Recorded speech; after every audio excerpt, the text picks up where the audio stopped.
Mall of America. It's home to world-class shopping, great dining, and amazing attractions and events. And these are our stories, presented by Bloomington, Minnesota Travel and Tourism. Welcome to So Much More. I am your host, Dan Jasper, and I am really excited to be here today because we're going to be talking about an amazing event at Mall of America over the next 3 days, and I have three tremendous guests with me today as well. This is a topic that we have not talked about yet at Mall of America or on this show, but it's going to be exciting. First up, I have Jeff Downs. Jeff is the tournament director of the 2025 USA Wheelchair Softball World Series, which is going to be held beginning tomorrow right here at Mall of America, our North Lot on the Mall of America Fields. I love that, by the way, that we're calling it that. And Jeff has a long history of working at the highest levels of adaptive sports. He's traveled the world doing that. He's been involved with wheelchair sports for over 30 years, and excited to have him here. Next, I have Brendan Downs with us. Brendan is a longtime athlete and sports fan, started when he was very young. He is actually very involved with this. In the past, he is past president of the National Wheelchair Softball Association, the captain of the Courage Rolling Twins, and captain of the USA Wheelchair Softball team, among many other accolades. They both traveled the world with their sports adventures. And along with them, I have Ryan Trench. Ryan Trench is the supervisor of Adaptive Sports and Recreation Department at Courage Kenny Rehabilitation Institute. And I've already apologized to him if I say Courage Center, so I might as well put that out there. Courage Kenny, No which I love. They have a long, historied reputation here in the Twin Cities, in Minnesota, throughout the nation of the work they have done, and so happy to have him as well. Ryan started as an intern, grew up quickly, loved the job, and he currently helps to lead more than 20 programs and events throughout the year. Is that correct? Yes, indeed. Awesome. Welcome, everyone. How are you? Thank you. Great. Doing well. Thank you. It's good to have you here. I am going to start over here first with Jeff. Jeff, 30 years is a long time. Tell us a little bit about your story, why you got involved in adaptive sports, and the many worldwide adventures you've had along the way, if you would. Yeah, it's been a great ride. Brendan was born with spina bifida, which is a spinal defect. And at some point we knew down the road he would be using a wheelchair. He had some major surgery done, which kind of brought him back into that wheelchair road. And as we left Shriners Hospital, somebody at Courage Center back in the day reached out to us and said, hey, there's a wheelchair basketball demonstration. You guys should go down there and check it out. And so we drove on over there, and we had Brendan's new wheelchair with the handles on the back, all shiny and everything. We walked in, and there were an adult team practicing at this demo, and they were crashing into each other, tipping over, falling down. And my wife and I looked at that and we're like, oh, heck no. Yep. And looked at him. He says, give me the ball. I want to do it. Yeah. And from then on, it's just been a whirlwind. We started driving. I literally just started as the dad driving him to practice. And through different opportunities, different experiences, had some different roles with the Courage Youth Program, had roles with the junior division of the National Wheelchair Basketball Program, acted as the team leader that took 3 or 4 teams for the under-19 teams to Australia to compete in their events, stepped up into the team leader role for the USA women's wheelchair basketball team at the Paralympic level. We actually ended up winning a gold medal in Beijing back in 2008, and came in 4th in 2012 in London Paralympic Games, but we don't want to get into that too much because I have video proof of the bad call by the referee at the end of the game, which cost us that gold medal game. Spoken like a true Minnesotan, I might add. No grudges. But that was what? Yeah, that was 13 years ago. I'm probably over it. Yeah, you will be one day. And we've had opportunities to play in Japan, South America, and obviously North America, Europe. China, obviously, Australia. I've literally been on every continent except Antarctica due to wheelchair sports, whether it's basketball or softball. And one of the amazing parts of this is when I first started traveling with the USA team, we did a site visit down in Rio de Janeiro for the Pan Am Games. And on the way back, it was an overnight flight. Everybody's sleeping. I'm watching a movie, and I kind of realize as I'm changing movies, I look around and I'm the only one awake on the entire flight. But I had one of those moments that you always, key moments of your life where I just realized I'm flying back from Rio de Janeiro as part of the United States Olympic Committee only because of the horrible Friday afternoon we found out our firstborn child was going to be born with a disability. How did I go from that moment to this, and this chapter is only beginning. From a moment of perceived tragedy Correct. and despair, Yeah. right? Oh, yeah. Your baby, Yep. your young one, Yeah. to a moment of hope and aspiration, and that's a really good lesson for all of us, right? It was an amazing, I quickly had to start the next movie before I spent too much time thinking about it. Yeah. What an amazing perspective, though, that, here, look at, I've traveled the world. Right? You've traveled the world probably more than 99% of the people in the world, which is amazing. Does your family, were they able to travel with you at times? No. In that, But postcards. Postcards, very short video phone calls. And that, as the team leader for really any of these teams, I was in charge of everything except, game time or practice. I had security issues, I had logistics, I had housing, safety, uniforms, parents. You had to coordinate all of that stuff so the coaches could focus on setting the game plans, the athletes could focus on doing the game of what they can do.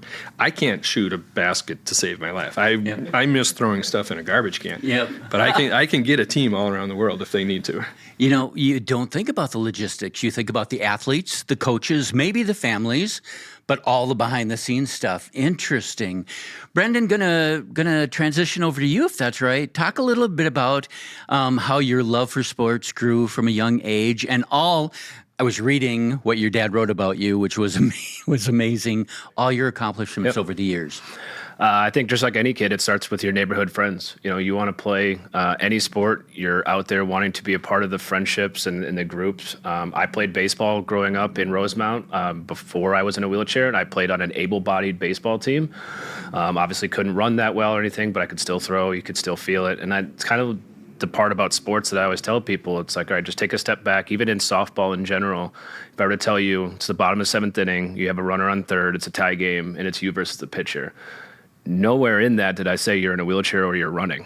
It's still the same game. It's still that mano-a-mano. It's just now you close your eyes, you look down. Well, I'm going to push to first and you're going to run. That's the only difference, right? And some rules along the way. But it can be a lot of the same true aspects about wheelchair basketball, too. I started in basketball, as my dad said, in 2003. My high school basketball coach got me and a buddy of mine on the high school team to come out for the adult softball team. Transparently, I think he just wanted to keep us closer to him so we'd play more basketball during the summer, but it worked out a different way, and we've loved softball and been playing together on the adult team ever since. Me and Evan have been together since 2023 or 2003 playing for this team. It's been a bunch of different changes. I played basketball all through college. I was graduated from Rosemount High School in 2005. I signed a full ride scholarship offer to the University of Arizona for wheelchair basketball. Completed my degree there. Pursued my master's degree at the University of Missouri. Also playing and coaching wheelchair basketball at that university. So it's always been a part of me. And as my dad is an example of, it's taken care of me as well from every aspect, and I've been able to do a lot of cool things in my life. And so I feel like it's just my job now to kind of push my elbows out a little bit further and make it a little bit easier for those coming after us. And having an event like this tomorrow here at the Mall of America with the backing of Mall of America, the backing of the Minnesota Twins, and the backing of Courage Kenny, you can't ask for a better combination. And now it's just up for the athletes to perform. It's going to be exciting. The Missouri year when he went to grad school, I guess it was an interesting year because his brother also went to Missouri as an undergrad. Okay. So they played 1 year together on the same team for the first time, really ever. Which was really good because at one point we thought he was going to be in Arizona playing against his brother Missouri. Who should win? Right. And the interesting thing about my brother's situation is he has a minimal disability. And so I think what the part for softball in general for me has been the inclusiveness of softball. It's the only sport where in a starting lineup you'll find a quadriplegic all the way up to an amputee. So in terms of function, literally if you know someone with a physical disability, they can play wheelchair softball. So whether it's not on Facebook Facebook or Instagram, look us up, Minnesota Rolling Twins. Whether or not they're here in Minnesota or nationwide, we can get them connected to somewhere and get them plugged into the sport. So you've played a number of sports throughout your years. What's your favorite? Softball. Okay, is it really? Yeah. And so you're excited for the tournament. Now, the tournament, and we'll get to the details in a minute, but it starts tomorrow here at Mall of America. What's your favorite position to play? Shortstop. Okay. Yeah, I used to play shortstop for a long time. I moved to the outfield ever since. We got a new young stud at shortstop playing the field, and we had a team that has a lot of positional variability, right? And so I am one of those people that can move around pretty easily, and so I've played probably 4 positions now in the last 5 years for the Minnesota Twins, moving around different things in the outfield and the infield. But that's what the team needs, so that's what our team is about here in the Minnesota Rolling Twins program. Is we're here to win, and we're going to fill in the gaps where we need to, and that may require a position change or a batting lineup change, but we're here to compete. And that's okay. That's the end of the day. Yeah. Right? It's for the best of the team. Yep. For those who are watching, Brendan is holding softball, and this is the softball that you use during the game. Yep. It's the standard clincher softball, 16-inch softball from Chicago area, old school Chicago softball. So to give an idea to the audience at home, we all typically play barehanded. Okay. If those individuals at home, the easiest way to describe what our field often looks like is you take a baseball field and you paint it like a tennis court. So you have that hard surface over the top, but it's painted like a field anyways. Fences are 150 feet, 160, 170 feet out. There are several people that will hit it over. Wow. There's a guy from Nebraska that if we make a mistake pitch, it's not coming back. It's not coming back. So we got to be good on that, and we all know that going forward. But the athleticism is off the charts, because if I hit it to left field and I don't hustle, I'm being thrown out from left field. We have people that will throw you out from 130 feet away if you don't hustle down the base paths quick enough. So it's competitive. 100%. And good athletes. The interesting thing about the ball is, it looks different in Brendan's hand than it does in most people's hands, because he's got big mitts. Yeah. But it's not real soft. It is not. No. Brand new ball, and we play with that as is. So it comes big. out, and it gets hit, and you got a liner right at you. You're gonna feel it for a second, that's for sure. So for those who are just listening, it is a big ball, and it's awesome. I can't wait for the tournament here starting tomorrow as well. Going to move on really quickly to Ryan. Ryan, welcome. Tell us about Courage Kenny's involvement and your relationship with the players and what makes this so exciting. Yeah, so it kind of goes back to Brendan came into our office, 9 months, 10 months at this point, and said, hey, someone backed out. We're looking for a new host to host the World Series. And Courage Kenny hosted the World Series in 2014, so we learned a lot there, but the immediate answer was probably not. And then we started thinking about it a little more, and then we thought, well, we could bring Jeff on board. We can bring B on board for the planning committee, and so we jumped in. It's typically an event we would look to plan 2 years out, just logistically and moving parts. But we jumped in, we assembled a committee. We had some folks from the Twins, some people from Courage Kenny, Jeff and Brendan both sit on that committee, and we've just made it happen. So tomorrow we'll be out on the north lot and literally constructing a softball complex out of nothing. As you can see, it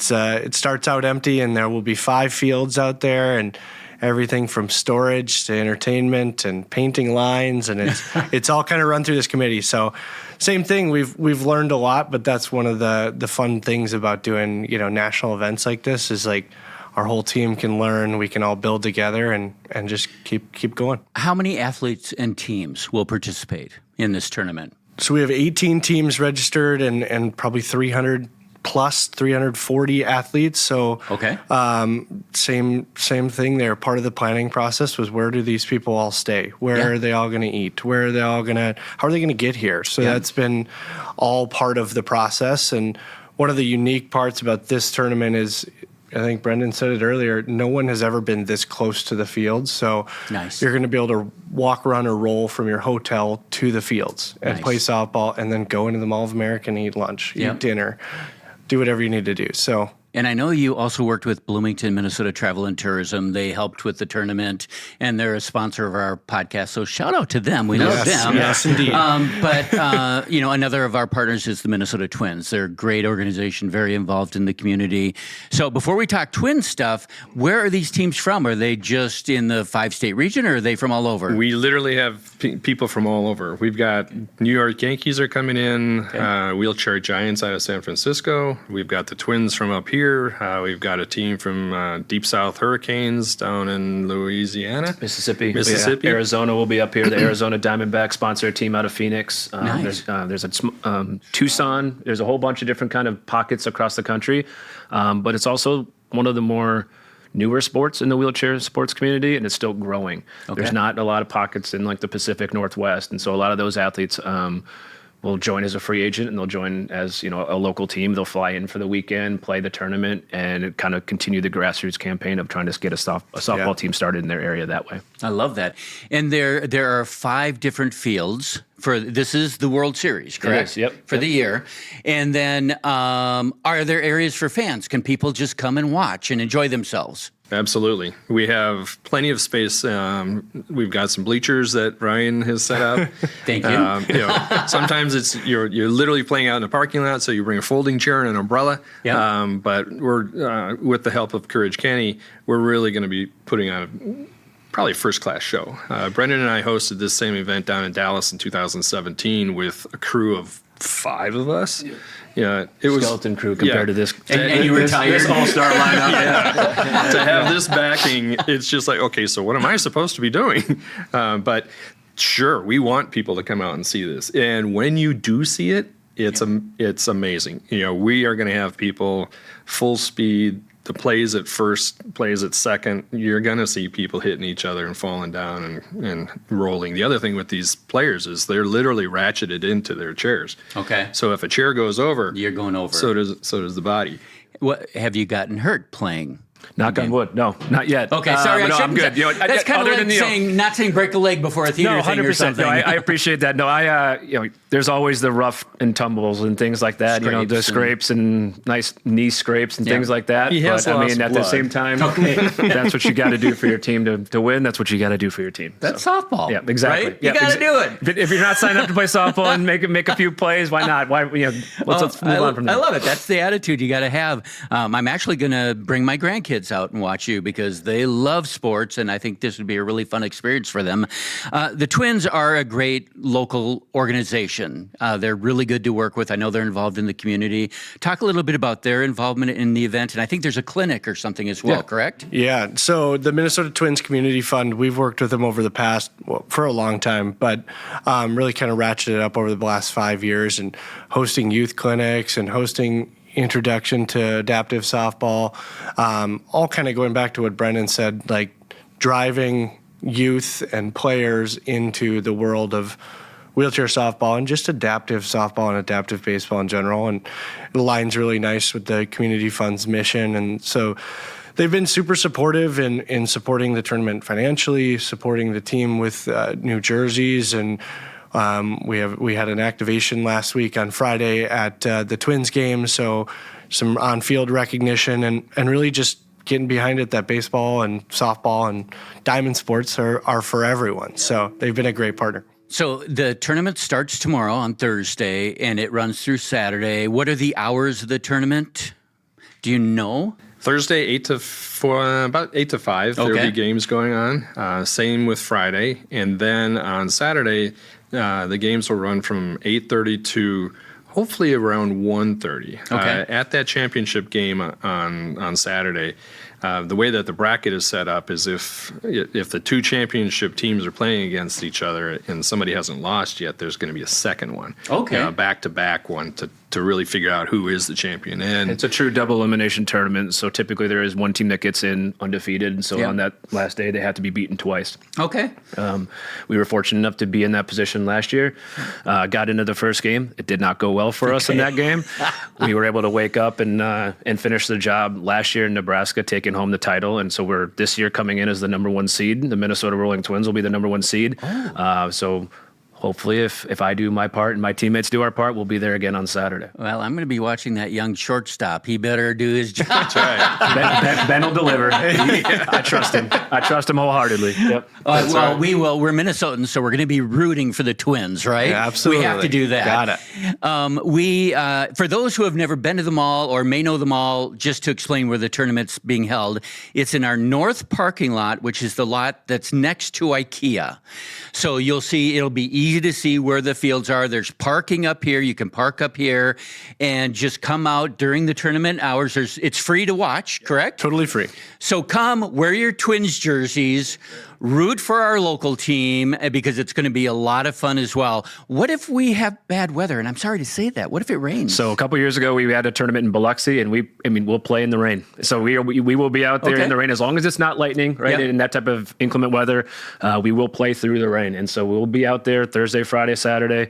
Knock on wood. Hopefully the weather looks good so far. A little bit right now. We'll see if things change. It's Minnesota. You never know, right? But it's one of those things as we look forward to it, and hopefully we'll make it through weather unscathed. It's going to be nice weather. Trust me. Multi-purpose umbrella, sun or water. Right, exactly, right? And people can bring their chairs and umbrellas and make themselves comfortable. There will be some bleachers and seating. Yep. The more the merrier. But feel free to make yourselves comfortable. Yep, a lot of the teams will be out there. If they're not playing, they're usually pulling up a grill in the parking lot or doing different things like you would see at any tailgating atmosphere. And if you ever have any questions, a lot of the athletes are completely welcoming. So please come up and ask about the sport, ask about local contacts. If you need to look into it for someone here locally, please look us up on Facebook or Instagram, the Minnesota Rolling Twins, and we'd be happy to assist in getting somebody set up. And do you have a website as well? We do not have a website for the team. Social media, Minnesota Rolling Twins. Wheelchair softball, the league has a website, it was wheelchairsoftball.org. They'll have the whole information about the tournament, the teams, the sport in general, all of the background information is on that website. So wheelchairsoftball.org. And then again, your social handle is? Yep, Minnesota Rolling Twins. Okay, and what about if we want to learn more about Courage Kenny? Yeah, so if people search or find Courage Kenny Adaptive Sports, we offer, depending on the year, 18 to 20 different programs, purely recreational things like golf, bowling, rock climbing, all the way up to some of these like Paralympic development or high-level competitive teams. So the Rolling Twins are part of Courage Kenny's wheelchair softball program, and so they can learn more, they can volunteer, they can come out and see it, they can participate. We have a lot of opening points. And if you're a business or anything else like that, please reach out to us too. There's different sponsorship opportunities for the team. One thing I always like to keep in mind for the listeners that don't know, there's a sport chair that a lot of us will use, and those sport chairs can range from $5,000 to $10,000 a piece. Okay. And they are not covered usually by insurance or anything like that, so it is a lot of out-of-pocket stuff. There's spots on our jerseys that we often offer for sponsorships and things like that for company logos and everything else like that. So if you ever want to be a sponsor of the team, definitely reach out to one of their social medias, and we'll get you in the pipeline. That's good to know. Thank you. These chairs are all custom fit for the athletes. Nice. So, it's not like you can go down to your local Ace Hardware and pick up a spare part. Yeah. So and they should be. This is competitive stuff going on. Ages for your sports at Courage Kenny? 5 to 100. 100 plus. So you're making sports and athletics available to all ages. To anyone and everyone, yep. And That's they awesome. can be seasoned athletes or people that are returning to or trying something for the very first time. That's one of the things I've always talked about. I love about my job is being able to provide a way to give sports back to someone or create a new pathway for them to go to college, to travel nationally. Like, there's just so much to open when you get involved in adaptive sports. I love it. And one last question, Brendan, you said people can come up and visit with the athletes. Yep. They can come up, get autographs, and 100%. just ask you what it's like and how you got started and meet their players. You want to come try my chair out? Come to the event. I'll let you try it out. We'll throw you a couple grounders. You can see what it's like to be on the field with any of the athletes. One thing finally I want to touch on from Ryan was just saying the Courage Kenny programs can be life-changing. So whether or not it's you that has a disability or it's a family friend or a relative or whatever it is, I'm living proof of it. I started off as a fourth grader, and here I am at 38. And just because you didn't start at age fourth grade, all right, we'll get involved now. And I always tell you the independence you're going to see from this sport in general let alone the talent will make you in awe in any way. Yep. But for those individuals that haven't maybe gotten out there and been a part of the community, the cool thing about it is their independence level is going to skyrocket because they're going to be around other people that either have disabilities that are more severe than them, but are maybe transferring out of their chair a little bit faster, or traveling for the first time on an airplane, different things like that some of these people don't do post-injury, and we are here to help them with that as well. And the beauty of this event being here, at Mall of America is people can come out and see it, and I promise you that if you come and watch one game, whether unconsciously or consciously, you will look at everyone you see with a disability differently. After watching this high-level competition, this high-level action, it'll change your life, your neighbor, your friends at school, people you meet in the community. So it's we'll all be better for impactful. it. We'll all be better for it. Thank you. Well, we're so grateful to Courage Kenny for your support of this event, for the Minnesota Twins Community Fund, for helping sponsor the event, Bloomington Travel and Tourism, and Mall of America. We're excited that you're doing it here, so thank you for bringing the tournament here very much. But Jeff, Brendan, Ryan, thank you for taking time to be with us today. We appreciate it. For all of our listeners, all of our viewers, please come down and visit over the next 3 days, Thursday, Friday, Saturday. You're going to see some amazing athletes. You're going to see some great competition, and you're going to see the Twins take home a consecutive world championship. That's all I'm saying. That's right. So please come out and visit us, and then check out their websites and follow on social as well. And again, thank you so much for watching So Much More. We appreciate it. Please like, subscribe, tell all your friends, and get out here and watch some great softball. Thanks for listening to So Much More, a Mall of America podcast. Subscribe wherever you find your favorite podcasts. This show is presented by Bloomington, Minnesota Travel and Tourism.